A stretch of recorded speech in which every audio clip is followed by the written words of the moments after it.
నేను పాపం చేయకుండా ఉండాలంటే, దేవుని ఎదుట పాపం చేయకుండా ఒక వ్యక్తి పవిత్రంగా, యథార్థంగా, నీతిగా, ఉన్నతంగా బ్రతకాలంటే అతను హృదయంలో దేవుని వాక్యం ఉండాల. ఏముండాలండి?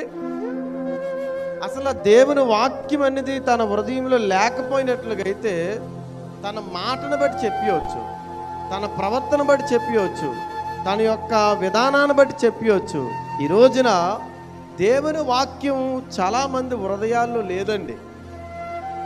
దేవుని వాక్యం ఉంటే ప్రార్థన చేయాలనిపిస్తాడు, దేవుని వాక్యం ఉంటే దేవుని మందిరానికి వెళ్ళాలనిపిస్తుంది, దేవుని వాక్యం ఉంటే దేవుని పట్ల అతను భయం కలిగి, భక్తి కలిగి బ్రతుకుతాడంట. హల్లెలూయా.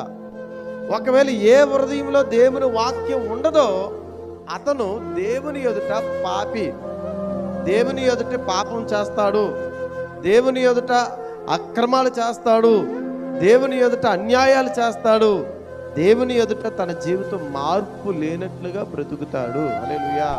ఈ రోజున నా ప్రియమైన కుమార్తె, కుమారుడా, జాగ్రత్తగా ఈ వాక్యాన్ని మీరు వినండి. నీ ఎదుట నేను పాపం చేయకుండా ఉండాలంటే, నేను ఒకవేళ ఏది పెట్టుకుంటే నేను చేయకుండా ఉండగలను? దేవుని వాక్యానికి ఒక శక్తి ఉందండి.